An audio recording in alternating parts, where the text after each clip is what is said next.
नमस्कार, मैं दिव्यांशी श्रीवास्तवा आप सभी का स्वागत करती हूँ स्टडी आईक्यू पे। आज इस इंटरव्यू सेशन में हमारे साथ जुड़े हैं राजस्थान पब्लिक सर्विस कमीशन के एक ऐसे टॉपर जिन्होंने रैंक 65 हासिल की है अपने पहले ही प्रयास में। हमारे साथ आज इस इंटरव्यू सेशन में ब्रिजेश चौधरी जी। बहुत बहुत बधाई ब्रिजेश जी और आपका स्वागत है स्टडी आईक्यू पर। बहुत बहुत धन्यवाद ma'am, thanks a lot. Brijesh ji कैसी फीलिंग है? मैं सभी दर्शकों को बता दूं कि ब्रिजेश जी एक इंजीनियर हैं। उन्होंने 3.5 साल एज अ सॉफ्टवेयर डेवलपर एक एमएनसी में काम किया है और 3.5 साल बाद इन्होंने सोचा सिविल सर्विसेज की। तो कैसी फीलिंग है from being an engineer to now और being also ma'am become civil servant? Ma'am feel बहुत अच्छा हो रहा है और मेरे लिए बहुत एक डिफिकल्ट टास्क था। मैं एक एमएनसी जॉब करता था, बहुत अच्छी वेल सेटल्ड जॉब थी। उसके बाद मैंने जॉब छोड़ने का निश्चय किया और मैंने 5 साल लगातार कंटिन्यूस मेहनत की और उसके बाद ये अचीवमेंट मिली। तो ऑफ कोर्स ये अपने आप में बहुत एक खुशी का पल है और मैं अभी बहुत अच्छा फील कर रहा हूँ। ब्रिजेश जी, जैसे मैंने सभी को बताया कि आप एक इंजीनियर हैं, आपने बहुत ही अच्छी जॉब की है एक एमएनसी में। 3.5 साल एक लंबा समय होता है जॉब करने का। फिर आपने एकाएक सोचा कि जॉब छोड़ के आते हैं और सिविल सर्विसेज की तैयारी करते हैं। ये जी मैम। डिसीजन कितना कठिन था आपके लिए? मैम नो डाउट ये डिसीजन मेरे लिए और मेरी फैमिली के लिए बहुत कठिन था। मेरे फैमिली वाले तो मान ही नहीं रहे थे कि आप जॉब क्यों छोड़ रहे हो सकता है तो साथ साथ प्रिपेयर कर लो। तो थोड़ा बहुत मैंने कोशिश भी की थी लेकिन साथ साथ ऐसा करना संभव नहीं था मेरे लिए।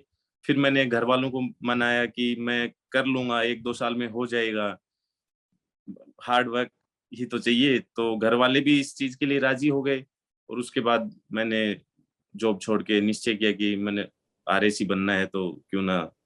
ब्रिजेश जी, क्यों सिविल सर्विस? हम ये सभी से पूछते हैं और ये मोटिवेशन, ये जो क्लैरिटी है वो बहुत जरूरी होती है जब आप इतने बड़े एग्जामिनेशन की प्रिपरेशन करें। और आपके साथ तो एक एडिशनल प्रेशर था क्योंकि आप इतनी अच्छी जॉब छोड़ के इस प्रिपरेशन में आ रहे थे। जी मैम। सिविल सर्वेंट मैम, एक मैं अच्छी जॉब करता था वो मेरा पर्सनल था। एज ए सिविल सेवक मैं मेरी सोसाइटी का, मेरे स्टेट का, मेरी फैमिली का अच्छे से काम कर सकता हूँ। और एक एज ए इंजीनियर मैम मैं किसी दूसरे के लिए काम करता रहता, लेकिन मैं एज ए सिविल सर्वेंट मुझे लगता है कि मेरी जो नॉलेज है उसका अच्छे से उपयोग मैं यहाँ की और कर पाऊंगा। इसलिए मैंने सोचा कि कहीं ना कहीं आरएस। अ, कहते हमने बहुत सारे लोगों को ये कहते हुए सुना है कि बचपन से उनका सपना था आरएएस क्लियर करने का, आरपीएससी क्लियर करने का।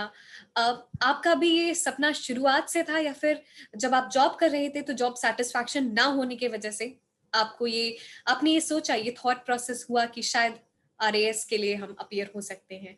नहीं मैम, मेरा ऐसा कोई सपना नहीं था। बचपन में कुछ नहीं पता था क्या सिविल सर्वेंट होता है, कुछ भी।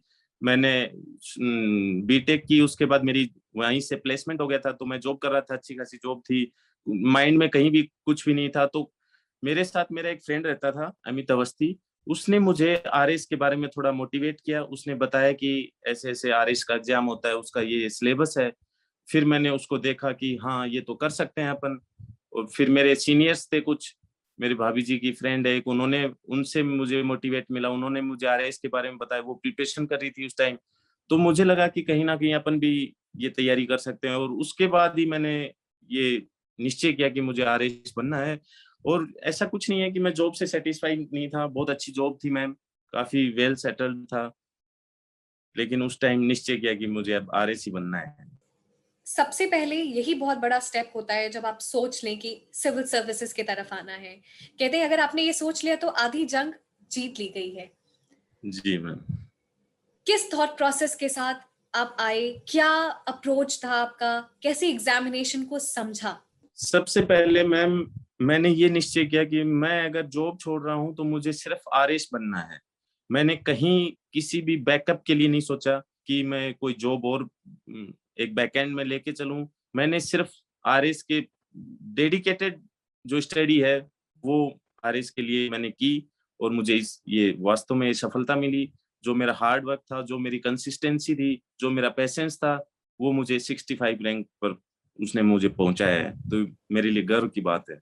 एग्जामिनेशन को कैसे समझा, किस प्रकार समझा, कैसे एनालाइज किया पूरे सिलेबस को, प्रीवियस ईयर्स के पेपर्स को? सबसे पहले मैम मैंने मेरा सिलेबस देखा, क्या सिलेबस है, सिलेबस को अच्छे से समझा, पॉइंट टू पॉइंट।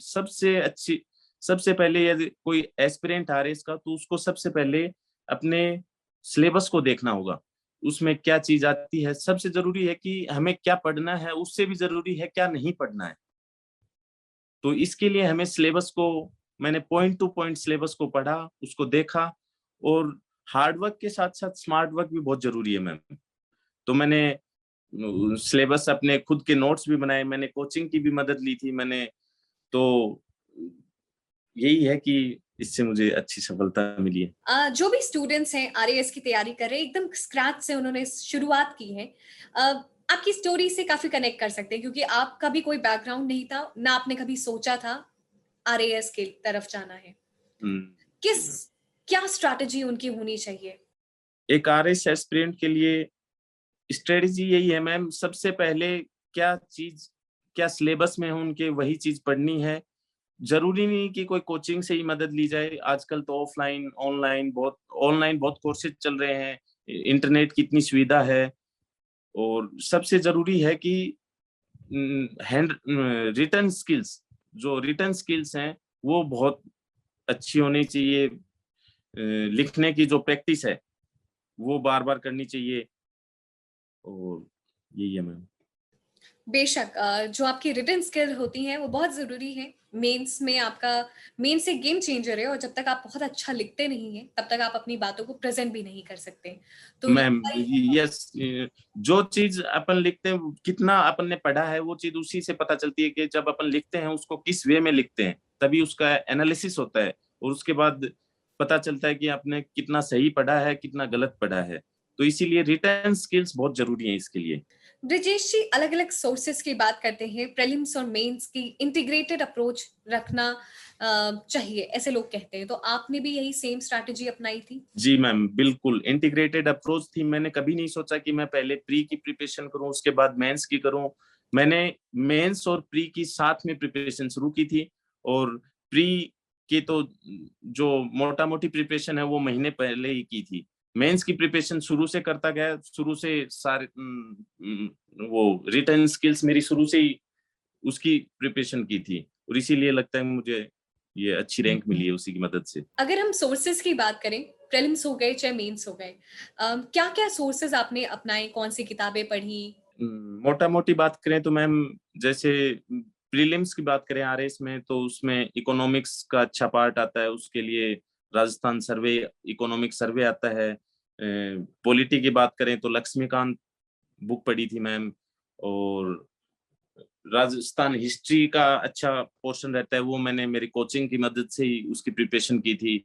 और मैथ्स भी आता है, मैथ्स रीजनिंग है, तो मेरा इंजीनियरिंग बैकग्राउंड था, तो उससे अपने आप वो अच्छी मदद हो गई उसमें। तो प्रीलिम्स के लिए सच कुछ खास था नहीं। लेकिन मेंस में मैम आरएस में 28 सब्जेक्ट्स होते हैं, वाइड सिलेबस है बहुत। कोई एथिक्स है, 4 पेपर्स होते हैं, अलग अलग सब्जेक्ट हैं। तो इसके लिए मैंने कोचिंग की मदद की। और करंट अफेयर्स के लिए मैंने, thank you study IQ team, मुझे बहुत मदद मिली प्रीलिम्स के टाइम। एक्चुअली मैं, मुझे द हिंदू न्यूज़पेपर पढ़ना नहीं आता था शुरू में। मैंने स्टार्ट किया, पढ़ता था, कुछ समझ नहीं आता था, एडिटोरियल कुछ भी समझ नहीं आता था।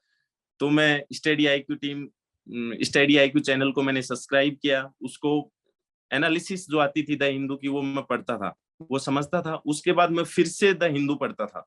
उसके बाद मुझे थोड़ा थोड़ा लगता था कि हाँ अब कुछ समझ में आ रहा है। तो मुझे द हिंदू पढ़ना सिखाया है तो स्टडी आईक्यू टीम ने सिखाया है। और इंटरव्यू के टाइम भी मुझे स्टडी आईक्यू टीम से बहुत अच्छी मदद मिली। करंट अफेयर्स है वो मैंने पूरा स्टडी आईक्यू टीम से प्रिपेयर किया था। तो इंटरव्यू की तो यही स्ट्रेटेजी, तो मेरा जो बैकग्राउंड है कंप्यूटर साइंस का वो मैंने खुद से प्रिपेयर किया, मेरा होम डिस्ट्रिक्ट है वो प्रिपेयर किया। और करंट अफेयर्स मैंने नो डाउट स्टडी आई की टीम से प्रिपेयर किया। मेंस की आपने बात की, तो मेंस में करीब 28 सब्जेक्ट्स होते हैं, कुछ की तो स्टैंडर्ड जी बुक्स होती हैं, लेकिन अगर हम बात करें सोशियोलॉजी, पब्लिक एडमिनिस्ट्रेशन, एथिक्स, इन सारे सब्जेक्ट्स के लिए क्या सोर्सेज रिकमेंडेड हैं और आपने कैसे पढ़ाई की? एथिक्स का मैम मैंने जो मेरी कोचिंग इंस्टीट्यूट थी उसकी मदद थी, और बाकी मैम मैंने इंटरनेट से बहुत सारा पढ़ा था। और बात करें पब्लिक एडमिनिस्ट्रेशन की, वो भी मुझे नोट्स की मदद से, नोट्स ही पढ़े थे उसके, तो मैंने उसी से मदद मिली थी। नोट्स मेकिंग एक बहुत ही इंपॉर्टेंट हिस्सा होता है। आपने किस प्रकार अपने बिल्कुल नोट्स बनाए और नोट्स बनाने का एक इफेक्टिव मेथड क्या है? मैंने ये बहुत आपका अच्छा क्वेश्चन है। मैंने मेरे सेल्फ नोट्स बनाए थे मैम, जो मैं मेंस के टाइम पे उनको जल्दी से जल्दी रिवाइज कर सकूं। मैंने बहुत शॉर्ट नोट्स बनाए थे, हर हर पेपर के पॉइंट टू पॉइंट उसको जल्दी से रिवाइज करूं, और वो मुझे बहुत वाकई में बहुत मदद मिली उनसे। तो इसलिए मैं सबसे ये कहना चाहता हूँ कि अपने खुद के नोट्स बहुत जरूरी हैं। भले ही आप किसी भी इंस्टीट्यूट में पढ़ रहे हो, भले ही आप ऑफलाइन पढ़ रहे हो, ऑनलाइन पढ़ रहे हो, लेकिन जो आपके खुद के नोट्स हैं वो बहुत जल्दी समझ में आते हैं और बहुत जल्दी रिवाइज किए जा सकते हैं। तो वाकई में मुझे उससे काफी मदद मिली। नोट्स बनाने का सही तरीका क्या होता है? क्योंकि हमने कभी बहुत सारे ऐसे लोगों को देखा है, वो हमेशा कंफ्यूज रहते हैं, नोट्स कैसे बनाएं। जब वो नोट्स बनाते हैं तो कई बार वो पूरी पूरी बुक्स, पूरी पूरी लाइन्स ही वो कॉपी कर देते हैं पॉइंट्स के रूप में। आपके हिसाब से आप इन लोगों को क्या टिप्स देंगे? मैम नोट्स बनाने का यही तरीका है, कोई भी टॉपिक हो, वो टॉपिक देखो क्या है, उसके बारे में पहले पूरा एनालिसिस करो, उसके बारे में कितनी इंफॉर्मेशन आप गैदर कर सकते हो वो गैदर करो, और उसके बारे में उसके बाद जो भी एफिशिएंट और इफेक्टिव जो आपको लगता है कि हाँ ये चीज सही है, उसको नोट डाउन किया मैम। जो भी पॉइंट सही लगता है वो नोट डाउन किया, और उसके बाद में अपन, जब अगर अगर अपने को एक पॉइंट मिल जाता है, उसके बाद में एक एस्पिरेंट ऐसा होता है कि वो पूरा लिख सकता है उसके बारे में। अगर हम आरपीएससी की बात करें तो 2018 में शुरू हुआ, रिजल्ट 2021 में, काफी लंबी जर्नी रहती है। क्या ऐसे कुछ प्री जी रिक्वायरमेंट्स होते हैं? क्या कुछ क्वालिटीज एस्पिरेंट्स को अपने अंदर ऑलरेडी डेवलप कर लेनी चाहिए इस प्रिपरेशन में आने से पहले? कुछ क्वालिटीज के लिए खुद जी को मैम। असेस करना जी होता है? बिल्कुल बिल्कुल बिल्कुल।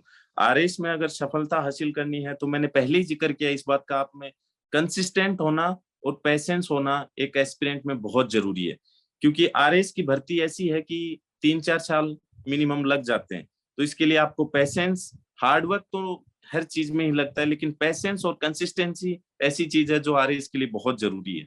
मेंस के पेपर की बात करें तो बहुत लंबा पेपर होता है, लेंदी पेपर होता है, बहुत सारे क्वेश्चंस आते हैं। एक्यूरेसी और स्पीड को कैसे बैलेंस करना है? स्पीड और एक्यूरेसी मेंटेन करने के लिए मैम मैंने बहुत सारे पेपर दिए थे। इसके लिए यही एक तरीका है कि आप जितने ज्यादा पेपर दोगे, वो अपने आप एनालिसिस होता जाएगा कि मैंने कितनी स्पीड में कौन सा पेपर किया। तो जितनी ज्यादा रिटन प्रैक्टिस करोगे उतना ज्यादा फायदा होगा। स्पीड अपने आप उससे डेवलप हो जाती है मैम। फोर्थ पेपर इसमें लैंग्वेज का पेपर होता है, वो बहुत लेंदी आता है मैम।